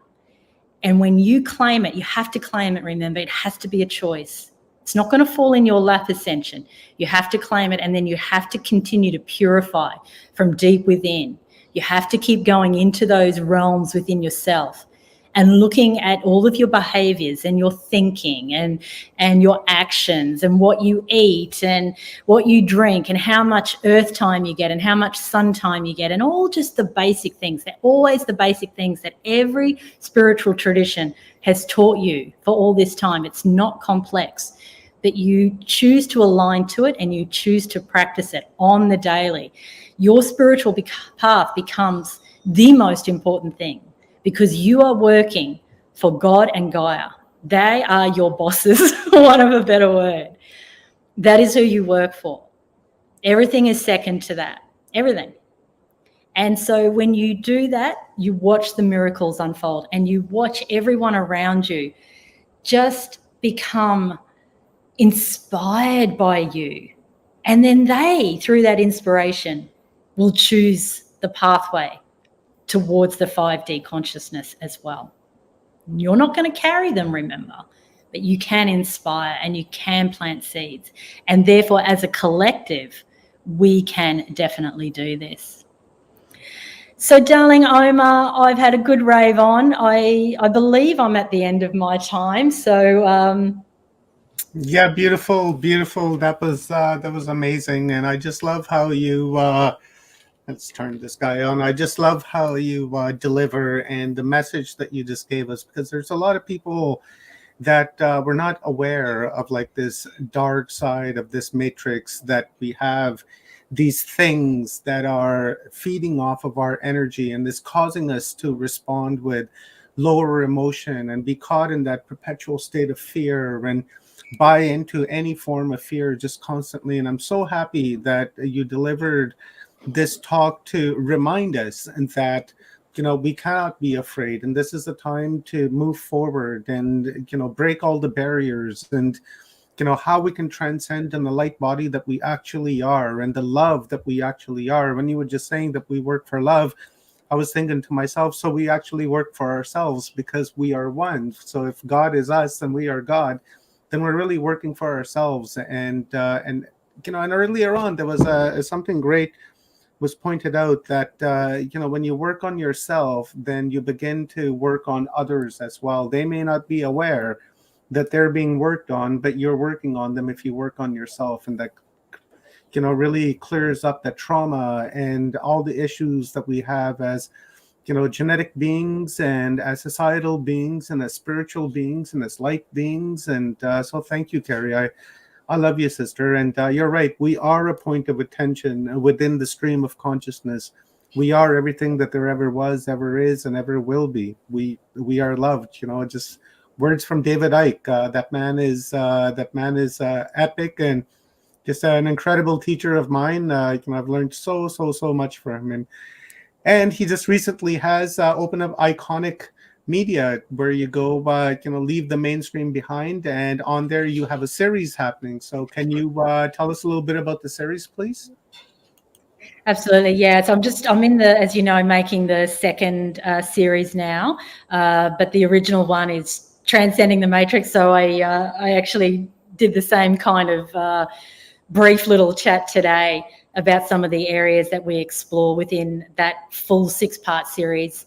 And the next series that I'm creating at the moment is going to go really deep. And we're going to look at sacred sexuality and these kind of concepts, more how we can develop within ourselves in order to continue to transcend the matrix. So it depends where people are at on the continuum of their own consciousness journey, because many people, as we spoke about, are just simply awakening out of the matrix right now. This is all very new concepts for them. So we can't afford to go too hard too early. But if you're just getting used to these concepts, if it's resonating as truth, something that you've always known, but you just need a little bit more texture and a little bit more refinement as to what we're talking about, definitely head on over to Iconic. Omar's put up a link there, which is an affiliate link of mine, which will help you out for a little bit of free time. And yeah, go through the series. I always include practical rituals that you can do, because I think there's a lot of talk at the moment, which is fantastic. And I love to rave on and talk too. But I also feel, and it's, my journey as a yogi for so long, and training people as healers and training people as yoga teachers, that I believe it's in the practical self-ritual that you really get to work some of these concepts and make it actually a direct experience. So every single episode there on the Iconic series of mine has a practical ritual. And then the second series, as I say, we're getting a bit wild and funky. We're going to go for it, because that's where consciousness is at. We've really got to take the deep dive now. But again, that'll be more practical rituals that people can do as well. But we're looking at the concepts of Kundalini. I know Rob and Omar obviously so well versed in all of these sort of practices. But we're looking at how to have the cosmic orgasmic experience, because we've forgotten that we are that creator energy, and creator energy creation is orgasmic bliss codes, perpetual orgasmic bliss codes. We are so divorced from our pleasure. We're so lost in this 3D realm at the moment. We've bought into wars. We've bought into taxes. We've bought into being a slave. Someone wrote it in the comment, about being a slave. They're absolutely spot on. We've bought into it like that's just the way it is. Oh, well, we cannot change it. We'll just keep going with it. No. I say no. That's like the old, I was following orders, right? That argument is just no longer valid, right? It wasn't valid to begin with, but it's just simply not valid with the information and the resources that are available to us. We have to change our ways. That's all there is to it. Yeah, this is where consciousness is at. And, I certainly do feel, Omar, that we did create all the destruction as well. I'm not the victim, and I know you're not either. We accept that, hey, we're all of it. We had to create the destruction in order to activate ourselves. So in the perfect script of the galactic game that we're a part of, there's no blame, there's no victimhood, it's all perfect. However, consciousness is at a point that we've had a gutful of our own bad behavior, basically. So we say no more, and we use that as the platform to spring off into 5D Earth or whatever concepts. People don't necessarily like that term 5D Earth. I get targeted a lot for saying that. They're like, "You're New Earth, you're New Age. That's fake work. That doesn't exist." And it's like, okay, well, what word can we use for what we know is available for us? I'm with you. I just used it for an event, New Earth, collectives of the New Earth. And you know what? I just wanted to say this really quickly, is that you hit Humanity Unplugged, explore the internal, right on the head. That's exactly what you talked about. You embodied everything that we really tried to embody with this specific event. So you've done a hell of a job and knocked it right out of the park. I agree. Absolutely. And we have to do the shadow work. That's all there's to it. We can't hide from it. We can't play the victim. We know what's happening. We know that we're involved in a war. As above, so below. There's a celestial war that's happening, and it's for our consciousness, and we're boots on the ground. That's what we are.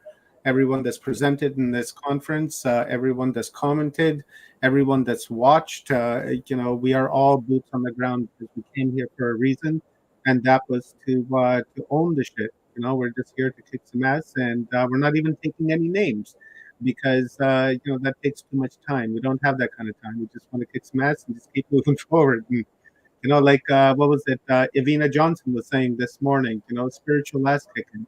And that's really, that's what we need. And we're afraid to get that, spiritual ass kicking, because when you go into the dark and into the shadow work and begin to explore all of that, you really are getting a spiritual ass kicking, because there's some things in there that you're going to have to confront that are going to challenge your beliefs and your programming, and you're going to have to overcome all of that, because in your mind and in your heart that that is wrong, and you have to move forward in order to clear up the blockages within the avatar. Remember, if you're working on yourself, you're working on me, you're working on Carrie, you're working on Rob, you're working on Kathy, on Stone, on Leanne, on everybody, on Ignu and Inaun, and you name it, the entire world. So it's a service to the whole.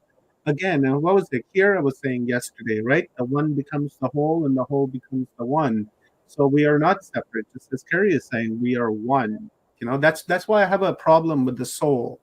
Right? Because to me, the soul expresses, maybe it's just my own programming and the way I was raised, and maybe I just can't shed that just yet. But to me, soul sounds more of an idea of separation, that I'm separate from the source, and really I'm not. I am the source. So how can I have a different soul? Maybe I have a different bandwidth within the source code, and here I am. And that's what we have to always keep in mind, that we're one, and we should always respond with the heart. Right? Always with the heart. Love, love, love. Unconditional love.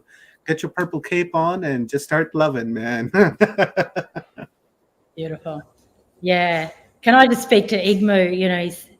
It said it's the hardest battle for me. And yes, I have to concur with that. It definitely is the most challenging battle here, because this is the lowest point of the descension timeline. So the battle is intense.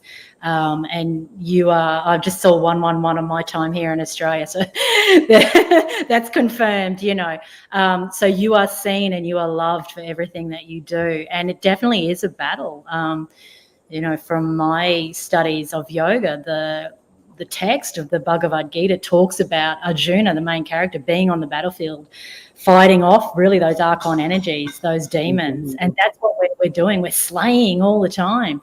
That's the shadow work. And it's bloody challenging. Don Juan told us it would be. Are you familiar with Don Juan? Yes. So good. And so, power to you, all the brothers and sisters. But you're coming out of this cycle now because you've held strong. I think someone said they've been doing it for 20 years. You've held ground. I love what Omar said. We're boots on the ground. Yeah, we are.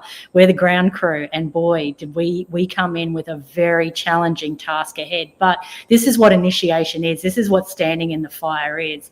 It's not meant to be easy. But the rapture on the other side is going to be so all-encompassing that we will know why we went through what we went through. We had to understand the contrast from the monad, from the Om energy of just being within pure love consciousness. We chose the oppositional force. We went through all of the darkness because we needed that contrast point. So it often doesn't make sense because it's a paradox. Like, why would I choose that? That's why we have to be multidimensional and see it from another perspective. But, power to all the people that are doing the sacred battle here. Thank you, my sister. And you're part of that battle. In fact, you're like the general. We're just soldiers doing our. That's what I was thinking too. Yeah, Me and Omar are the exactly. boots on the ground guys. Then we got the field marshal generals, and then we got David Icke, who's the 5-star general. You know what I mean? Yeah, he's the he's like the prophet. Pentagon guy. He's the prophet, man. I love that guy. He's epic. We all wouldn't be where we are if it weren't for David Icke. If you really think about it, the flack that he took, the low energy that he had to deal with, being laughed at on the streets For the 20 things years, that he 30 dealt years. with. Yeah, We wouldn't be doing what we're doing right now if it was not for David Icke. If David Icke was not born, I don't think that we'd be doing this right now. We'd still be back in about 1980 type of headspace, right? We would have about 40 more years to go before we began doing conferences like this. So thanks to him, and kudos to him, and honor and homage to him that that he shared the way he did and opened himself up to the world. And to you too, brothers. Absolutely. Thank you for the space that you're holding. This is one of a kind, epic, original event, and all the power to you, because it's truly magical what you're creating. Thank you. Do you have any final words for our audience before we call it an evening? Just want to say love everyone so much, and I see everything that everyone's doing. I see out there on the astral planes, brothers and sisters. We're getting this job done. It's beautiful. Beautiful. Thank you, my sister, and I will be in contact with you shortly. I love you. Be safe. Take care. Lots of love, health, and abundance to you. Thank you for being here. Thank you for your contribution. Greatly appreciate it. Bye-bye. And guys, sign up. Go to Iconic Media. This is the time to begin supporting independent media. Yes. The mainstream has screwed us for a very, very, very long time. They've lied to us. They've misled us. They've given us misinformation. They've done pretty much everything that they can to dishonor, what is it, the First Amendment in America, Rob? The freedom of speech. That's right. They've tailor-made narratives to keep you away from your potential. It's not just lying to you. It's bold-face lying, not little white lies. They've done bold-face lying to make sure that you are confused and under frequency all the time. They propagate fear porn to make people stay in a resonant frequency that is two-dimensional, never mind third-dimensional. That's 2D type talk. You know what I mean? That's what they're looking at. And even and I don't go off much, but even if you're looking at what's going on between Russia and Ukraine, all garbage. The last 2 years, all garbage. If this has taught anybody anything, what it has taught us is that the world was ready for this awakening. And all we have to do is find the thresholds to facilitate it in each individual member of our society. And sooner or later, that information, if it's not out yet, will come out. And it's our job to give it to people who are going to use it and exponentially want to change the world for a better place for our children, for our children's children, and so on. Yeah, well said, brother. Absolutely well said. That's why it's ever so important now to support independent media like Watchers Talk, Full Spectrum Universe, Iconic, Paul Anthony Wallace, Kathy Mason, Joan of Angels, Forgotten Origin. That's why it's so important to support this type of content, because we don't have an agenda, right? Well, we do have an agenda, but it's not a nefarious agenda. No, right? we're pretty upfront about it. I mean, yeah. Go ahead, Rob. No, that's it. We're upfront about it. We're supported by the people. We don't carry products. We don't promote products that are going to hurt people like everybody else does. If there are products that we will eventually be sponsored by, they will be products that we believe in, and we survive and stay afloat by the people, and the people are our people. They're our community. They're not an audience. They're not listeners. They're friends and their family. And, we don't ask for anything, but if you have it and you'd like to give it, help us out, we would appreciate it, but we'll never ask you for anything, right? That's right. Pretty much what it is. That's why it's always free. Just to listen. Please come and listen, because we want to be heard too. That's really what it is. And that's why our events are always free. Or if they're not, they end up being free, which you're going to have to stop sooner or later, because Daddy's got to pay the bill somehow, right? That's right. Really Daddy's getting married a couple of few months and spending 3 months money on that wedding. Yeah. So help Rob out, guys. Let's start a GoFundMe campaign for Rob. Pay for this wedding. Please. Draining the guy. Cool. No idea. You have no idea. Oh, I got an idea, brother. I do. So, man, there's asterisk after asterisk and comma. It's really getting out of hand. Yeah, I bet. But that's what dreams are made of, right? So you only do it Absolutely. once in a Absolutely. lifetime. So go for it, man. It's going to be the biggest party of your life. So don't hold back nothing. I'm Yeah. proud of you, and I'm happy for you, and all the Thank you, success to brother. you, my brother. So Thank let's you, talk brother. about Same to you. Paul Wallace here really quickly before we close our event out, pay the bills. Paul Anthony Wallace, one of the sponsors of our event, and he has the Eden series, and the Echoes of Eden was just released on Kindle, and the paperback and the hard copy will be, I believe it's in paperback. That's going to be released on May the 1st, and you can get that at paulanthonywallace.com.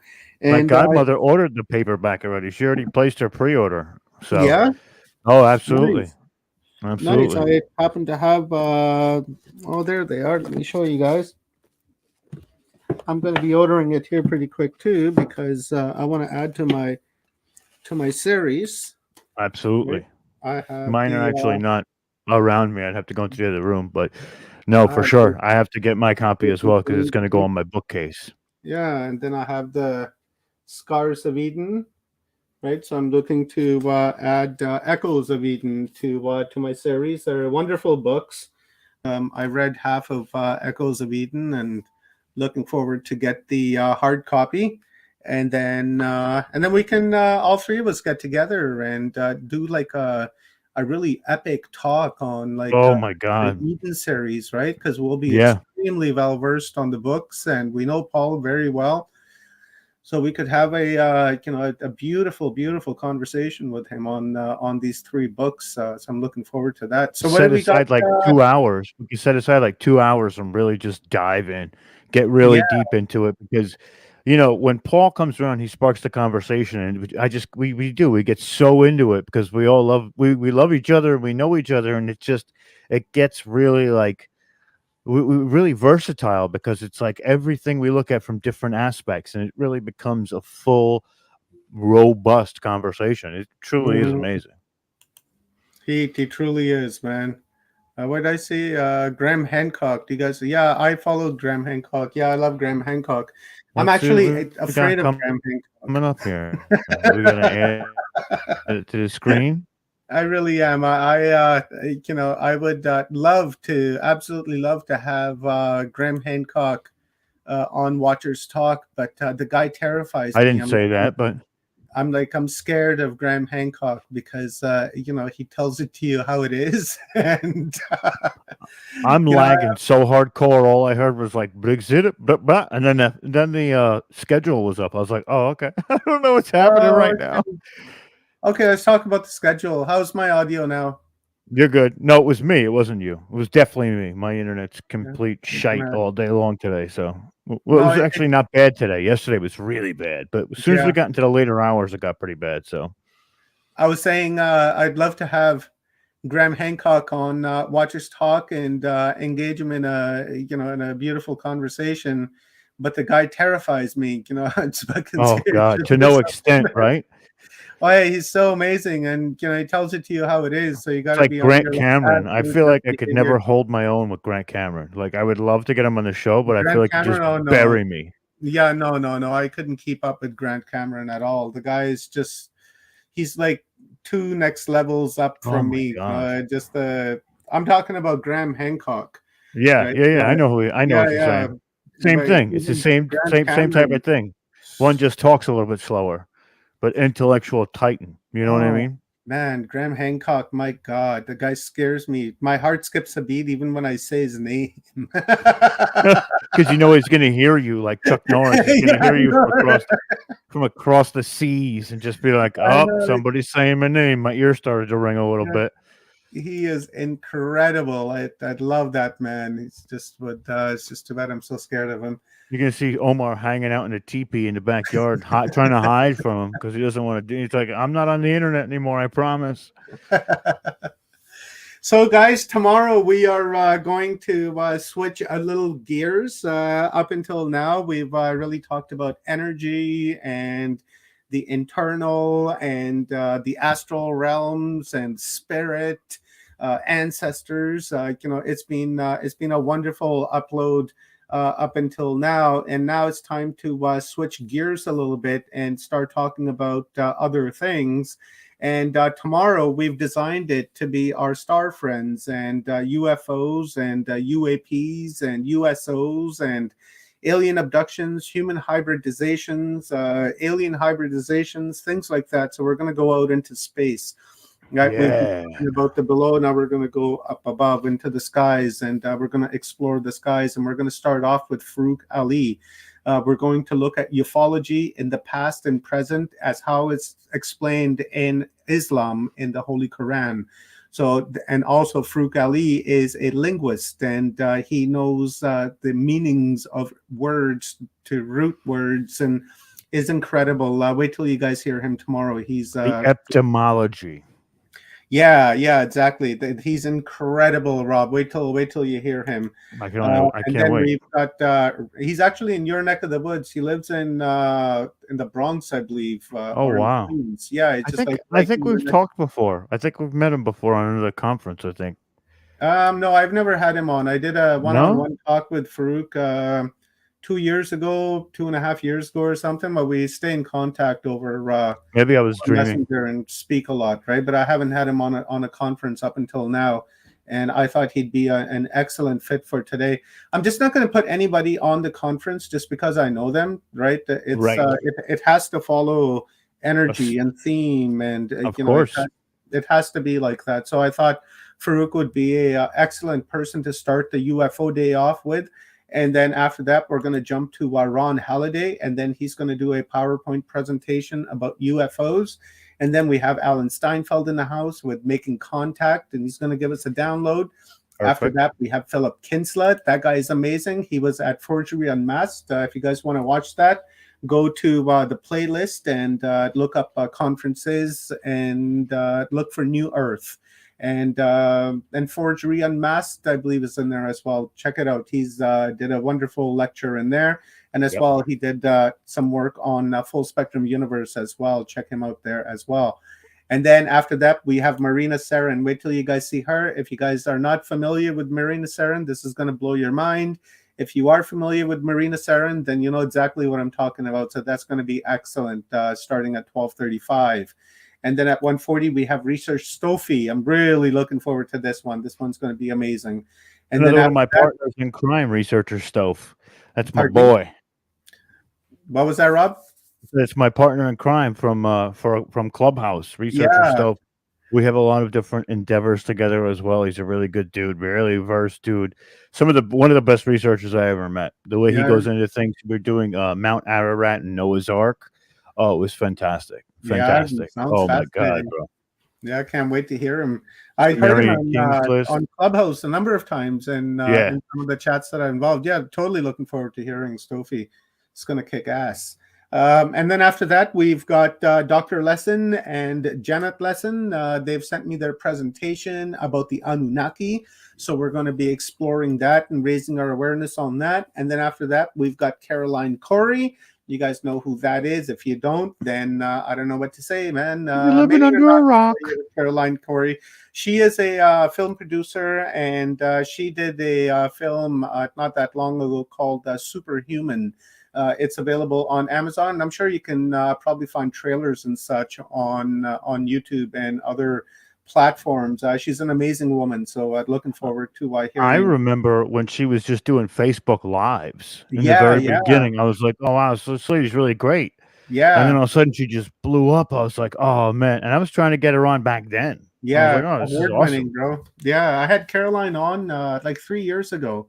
I did a one-on-one talk with her, helped her launch her movie. Nice. Yeah, and then after that, we've got Mary Rodwell. You guys know who Mary Rodwell is. She's going to be talking about UFO and contact phenomenon. That's going to be amazing. Looking forward to that. And then we're going to close the evening off with Sanya Corley, and she's going to be talking about the alien mummies that are discovered in Peru. And there's a number of videos that we're going to be playing and going to show you some of her work. And then she's going to be talking about these alien mummies. I'm totally looking forward to this. I've never seen an alien mummy, a couple of images here and Can't there. wait to see it. Yeah, nothing serious. So, that's another Aussie friend. And then she's actually Leah Capitelli's mom. And as you guys know, Leah Capitelli is a channel that, she's Atlantean and remembers her former past lives and such. And that's her daughter. And Leah's going to be on in a couple of days as well. And I'm sure you guys are familiar with Leah because we've done several talks with her. She's an amazing girl. Love her like a sister. She's totally good people and cool shit. So that is that's the schedule for tomorrow. We'll be starting what time, Rob? 8 o'clock in the morning. As 8 per o'clock in the morning, usual. we will be in the room and we will be streaming to the same places. And thank you very much to everybody for being here with us today and hanging out with us, commenting and sharing and super chats and PayPal donations. And really appreciate it. Your guys' support goes a long ways, and I appreciate that. So that's it. I'll be there. Listen, I'll be there. Same time, same bags under my eyes. I'll be there. That's just the way it rolls. Yeah, me too. Can't go to sleep after these because of the energy, right? So I'll be up for a while. And why is it so hard to fall asleep after 12 hours of just? Look at that! Thank you very much, HSB. Totally appreciate it. Really great, bro. Really great. Appreciate it, Thank my you man. for the support. Appreciate it. You're great. We do this stuff for you guys, and we do it for ourselves as well. And this is a community thing, and it's how it is. We love you. Thank you for your support. We are almost halfway there. Tomorrow at noon. Exactly. We'll I was going to say there. that's halfway through the day tomorrow. Should be the halfway part. It'll be 5.5 days left on each side of it. Yeah, 50% and loading. Yeah. That's the way to do it. All right, let's wrap this thing up tonight. I love you guys. My name is Omar, coming at you guys from West Coast, British Columbia, Canada, with my partner, Rob Yox from Full Spectrum Universe. Subscribe, like, share. And after this stream, guys, please go down into the comments and drop a really quick comment, even if it's an emoji. It really helps the channel out, and it really helps the algorithm see that people are interacting with this video, and then they send it out and they offer it to other people. So just take a few seconds to do that on all the channels that you're watching on. So thank you very much. Good night from Canada. Good night from New York. We will see you tomorrow morning, 8 o'clock Pacific time, 11 o'clock Eastern Standard Time. We love you all.